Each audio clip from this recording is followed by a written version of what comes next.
Se llama John Jairo Velázquez Vázquez. Era mejor conocido como Popeye y es el sicario más fiel de Pablo Escobar. Lleva 20 años preso y espera poder salir pronto de las cárceles colombianas. Nos habla de su jefe y de sus arrepentimientos. Veamos. ¿Valió la pena esa fidelidad a esos niveles a un hombre que hizo por la humanidad y que hizo por Colombia? Mire, realmente destruirla. Estoy muy arrepentido de muchas cosas. Una de ellas ha sido leal con Pablo Escobar. Yo nunca en mi vida pensé en traicionar a Pablo Escobar. ¿Por qué usted piensa que usted es una rata? Usted dice en una entrevista que leí que usted piensa que usted es una rata. Realmente, pues ya ahorita que estoy peinando canas, como le he dicho en esta entrevista tantas veces, uno se da cuenta que fuimos unos miserables. En esa época yo me sentía importante y matar era importante y había un poder de matar. Pero hoy en día que yo ya empiezo a analizar todo el daño que hicimos, ya los hijos de nuestras víctimas ya son adultos, entonces digo, nosotros somos unas ratas. Y también me considero una rata por haber dejado botado a Pablo Emilio Escobar. Yo tenía que morir con él.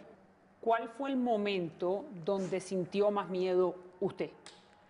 Yo el miedo más grande que he sentido en mi vida durante toda mi actividad criminal fue cuando mataron a Pablo, que me sentí solo. Porque inclusive yo preso y habiéndolo dejado solo, él me mandaba carta y yo me sentía acompañado. Y yo me sentía que era Popeye. ¿Protegido también? Protegido, claro. Porque ¿Se sentía protegido por él? Por él. ¿Aún en la cárcel? Aún usted? en la cárcel yo. Oh. Me sentía protegido por él, porque si él estaba vivo, yo estaba bien.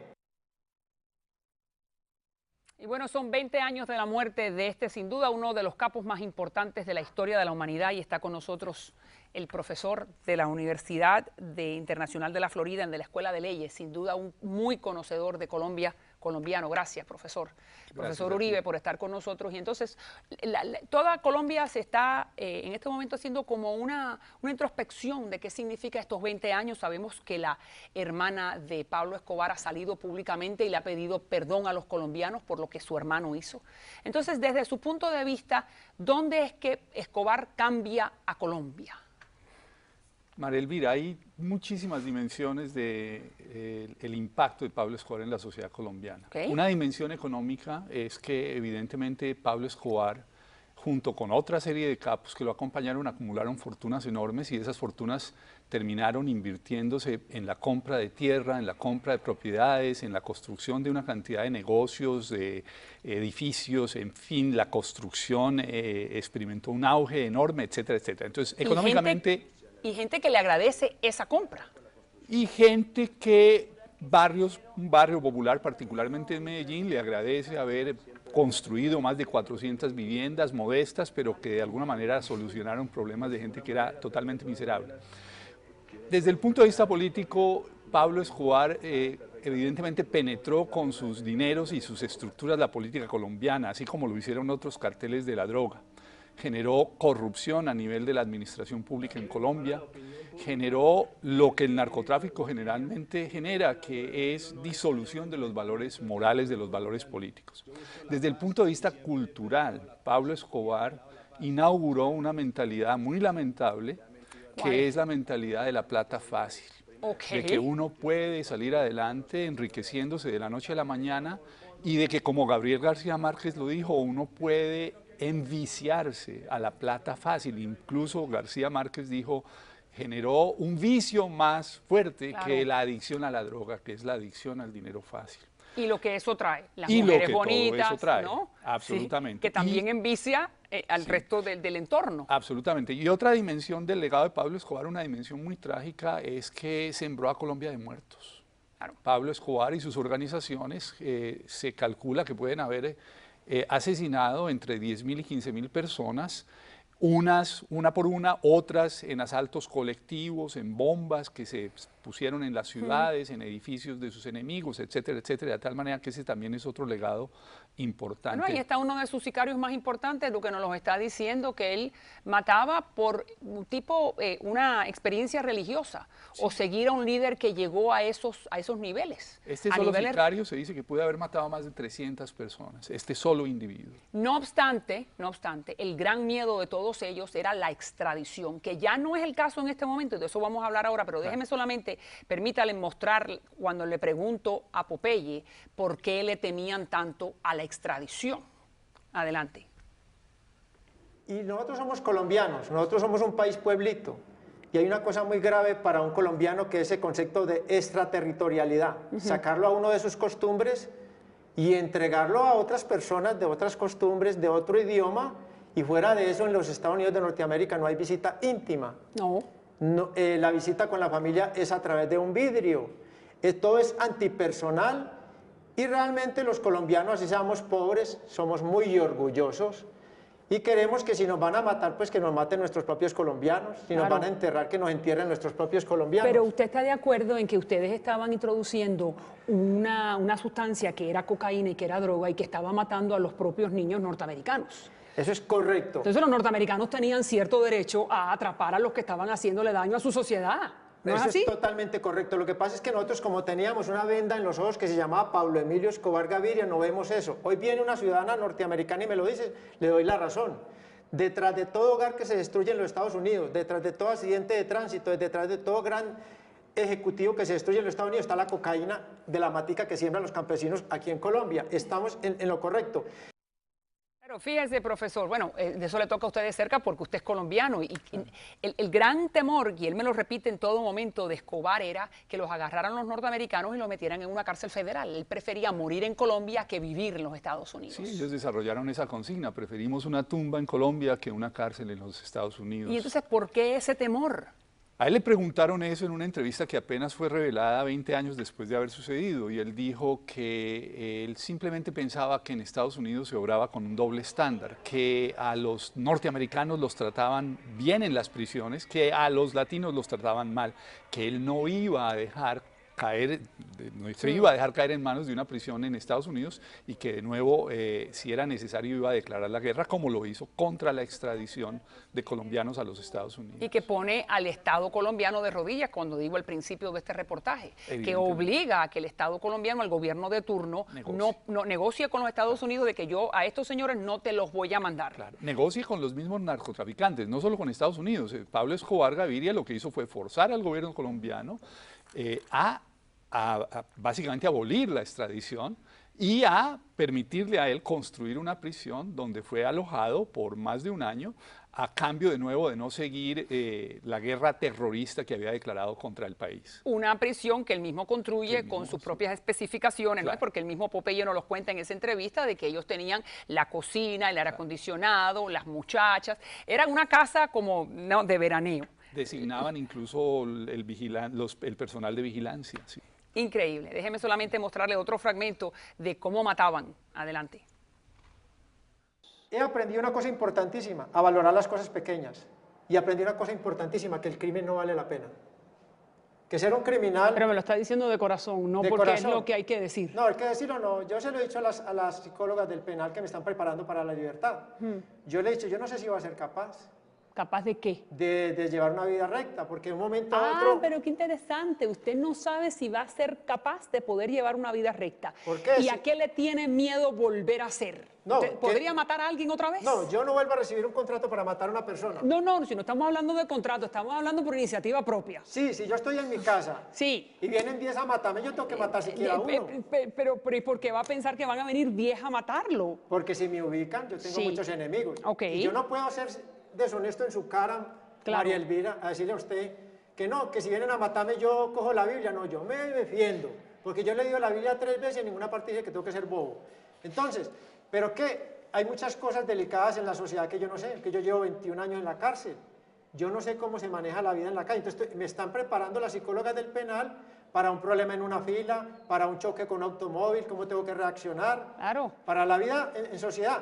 Yo a veces digo, bueno, yo voy a intentarlo, tengo el 80%, pero siempre tengo el 20%, porque un asesino tiene un mostrico adentro. Primero el mostrico me manejaba a mí, yo ahora lo manejo a él, pero él siempre está ahí. Ningún asesino puede decir de que sale del todo el mostrico está ahí. Temas muy interesantes. El hecho que él no sabe si puede vivir en la sociedad, de la misma manera que usted me decía de que era el dinero fácil. Esta es la vida fácil, donde yo no hago fila, donde yo no tengo por qué someterme a los mismos rigores del resto de la sociedad. ¿No es así? El problema es que estas organizaciones y quienes pertenecieron a ellas y pertenecen a ellas, porque siguen existiendo organizaciones paralelas o equivalentes, generaron una cultura de la ilegalidad y de la intolerancia y se convirtieron en los reyes del mundo por mandato propio. Y eso no es fácil de superar, eso no es fácil de cambiar. De nuevo, se genera una cultura y se va intronizando y se va volviendo como parte de tu naturaleza. Y creo que en Colombia sigue prevaleciendo en muchos círculos, lamentablemente, el comportamiento que fue originado con estos grupos, que es el comportamiento de que las deudas o los problemas personales se resuelven en forma violenta o se resuelven a través de sicarios. Hay incluso expresiones, lamentablemente, en Colombia, cuando tú tienes un problema, dice, te mando el de la moto. Mandar el de la moto es mandarte un sicario que te puede causar daño, que te puede asesinar para resolver de nuevo un pleito privado. Esto es lamentable y no es fácil de cambiar. Y es la pregunta, ¿usted considera 20 años después en la Colombia de hoy, un país que está en pleno desarrollo, que ya está en el segundo mundo, que sabemos que hay un gobierno que está tratando de negociar con la guerrilla, ¿qué todavía queda de ese lastre? Yo creo que esos son legados difíciles de cambiar y difíciles de romper. Colombia ha evolucionado, Colombia es un país de leyes, Colombia es un país con instituciones fuertes, Colombia es un país con un gobierno democrático, Colombia es un país con una justicia que más o menos opera, sí, digamos, tiene problemas como existen en otros lugares, pero hay algo en la cultura colombiana, en el fondo de la cultura colombiana, que sigue primando y que es, de nuevo, la cultura del enriquecimiento fácil y la cultura a veces de la justicia por mano propia. ¿Aprendido por estos señores? Mayormente, mayormente. Antes había existido a otros niveles, pero creo que la escala a la que lo llevaron estas organizaciones y estos individuos es sin precedente. No había existido antes. Déjenme mostrarle finalmente un fragmento de la entrevista que le hice a Alonso Salazar, que Salazar es la persona que escribe La parábola de Pablo, que inspira la serie de televisión tan famosa y tan conocida en toda la América Latina, El patrón del mal, sobre la vida de Escobar. Mostramos al señor Salazar. Medellín no es mejor o peor hoy porque se haya hablado o no se haya hablado de Pablo Escobar. Medellín hoy es mejor porque la cambiamos. Para bien. Para bien, por fortuna, sí. Y es una ciudad que del no futuro tiene hoy una ruta de desarrollo, de crecimiento. No sin problemas, con problemas desde luego, pero... Entonces, claro que Colombia todo, pues el mundo entero vivió a Pablo Escobar y algunos lo sufrimos más directamente. Pues, y pasar cerca de un camión de policía cuando había una explosión y quedar por el resto de los días aterrorizado, o no poder disfrutar la noche como se disfrutó, o estar uno en este mundo donde la dinamita y la masacre pues eran tan cotidianas. Pero bueno, entonces, decir que lo hemos vivido no quiere decir que lo hayamos asimilado. Pablo Escobar no cayó del cielo. ¿Por qué sucede? Pablo Escobar es producto de un negocio fascinante, lucrativo al máximo, que es la cocaína, de una sociedad, ya no singularizo solo la sociedad paisa, la de Medellín, sino colombiana, con mucha fragilidad institucional, con unos procesos culturales que le hicieron como un terreno muy abonado para el narcotráfico. Eso todo tenemos que entenderlo, asimilarlo, pensarlo para saber también cómo superamos las cosas que vienen al futuro. Claro, Escobar está en la ciudad de Medellín, donde este caballero era alcalde en un momento, estuvo 3 meses escondido, la búsqueda era inmensa hasta que lo encuentran y nuevamente se esconde y no pacta por el miedo a caer en los Estados Unidos en una cárcel federal. Ahora, 20 años después, muchos consideran que los nuevos Escobares prefieren un buen pacto con los Estados Unidos, una cárcel federal durante un poco de tiempo, que la muerte en Colombia. Entonces, como que se ha revertido la situación. ¿Usted lo ve así, profesor? Sí, lo que se conoce es que muchos miembros de organizaciones criminales ligadas al narcotráfico han negociado con Estados Unidos a cambio de dar información y han recibido un tratamiento bastante favorable. Han pasado un par de años en la cárcel, luego salen, incluso han negociado su situación migratoria y han podido permanecer en los Estados Unidos a cambio de información. Algunos de ellos han incluso escrito libros contando sus experiencias. Las cosas han cambiado en ese sentido radicalmente. Eso no quiere decir que en Colombia no sigan existiendo otra docena, muchas docenas de capos Sí. que calladamente siguen en el negocio, porque me parece que es importante reconocer que Colombia sigue siendo un país donde se produce y donde se exporta cocaína hacia los Estados Unidos, solo que hoy en día estos individuos son silenciosos, de bajo perfil, ya no tienen la ostentación Eso. ni desarrollan el tipo de actividades que antes en realidad los hicieron blanco de la persecución. Entonces aprendieron de los errores de Pablito Absolutamente. y entonces decidieron estar en el mismo negocio, pero con una cobertura no tan conspicua, ¿no? Absolutamente. Esto es una, ni siquiera segunda, podría ser una tercera, cuarta generación que aprendió de las lecciones del pasado y que probablemente operan de nuevo sin que sepamos ni siquiera sus nombres. Muy bien. No obstante, hacen el mismo daño. Hacen el mismo daño, tal vez no han declarado, por ejemplo, los ataques terroristas que hubo en el pasado, pero hacen el mismo daño en el sentido de que corrompen, de que penetran las estructuras políticas y de que generan o siguen alimentando la cultura del dinero fácil y de la venganza privada. Notable, muchísimas gracias. Siempre bienvenido a este programa.